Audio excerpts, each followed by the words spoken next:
GOP savors seeing House Dems oppose own immigration bill. People hold a rally outside the federal courthouse in Bridgeport, Connecticut on Wednesday, July 11, 2018.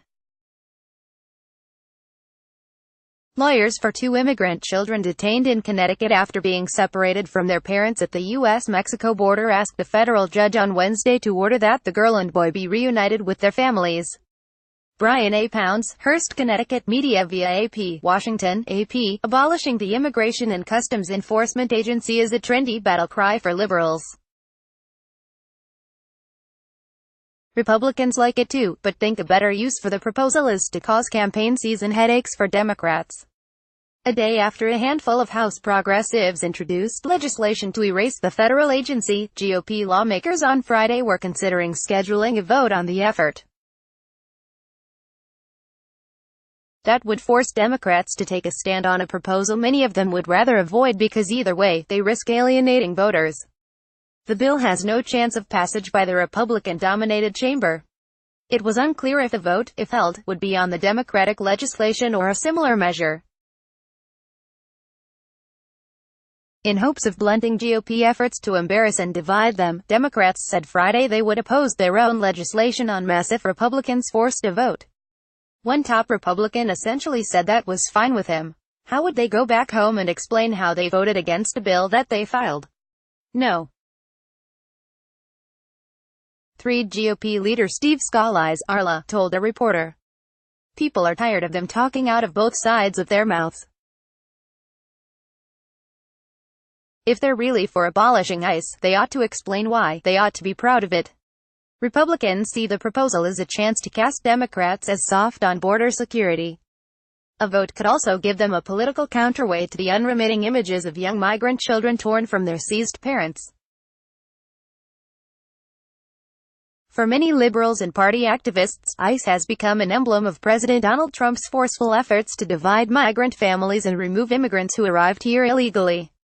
The idea of erasing the agency has gained resonance among Democrats since political neophyte Alexandria Ocasio-Cortez used it while ousting 10-term veteran Rep. Joe Crowley in a party primary last month. Sens. Elizabeth Warren, D.Mas, and Kirsten Gillibrand, DNY, two potential 2020 president contenders, have also embraced the idea. Even so, backers of the bill said they and other Democrats would oppose it because Republicans were using it to score political points. We will not fall victim to a cheap political trick, said Rep. Adriano Espelay, DNY, a sponsor. He said Democrats would use the debate to train attention on the thousands of children taken from migrant parents under Trump's now discarded policy of separating detained families. Many Democrats would prefer to not vote on the liberals' bill at all.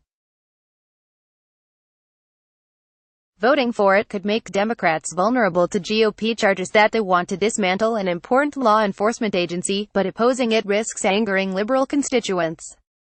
Call the administration out for a policy that is failing in just ripping families apart, said Rep. Kathleen Rice, DNY. Anytime you propose something that is extreme, which I think this is, you're not talking about the real issues here. There's a lot of stuff ICE does that keeps us safe. The bill would create a commission to assign ICE's duties to other agencies. ICE would cease to exist within a year. House Majority Leader Kevin McCarthy, RK-Lift, would not say Friday whether there will be a vote. Scalise and other leaders referred questions about the decision to McCarthy. When I announce my schedule, you guys can see it, McCarthy said. More than 50 Republicans have also signed on to a symbolic measure by Rep. Clay Higgins, Arla, saying abolishing ICE would let dangerous criminal aliens enter the U.S., mean open borders and insult heroic law enforcement officers. It was unclear where the idea of using abolishing ICE against Democrats came from. Two Republican aides said Scalise raised the idea with colleagues this week, but others said the impetus came from McCarthy. The Republicans spoke on condition of anonymity to describe closed-door conversations. McCarthy is seen as the favorite to succeed Speaker Paul Ryan, R. who is retiring from Congress in January. Scalise is backing him, but hasn't ruled out seeking the post if McCarthy falters. Copyright 2018 The Associated Press. All rights reserved. This material may not be published, broadcast, written or redistributed.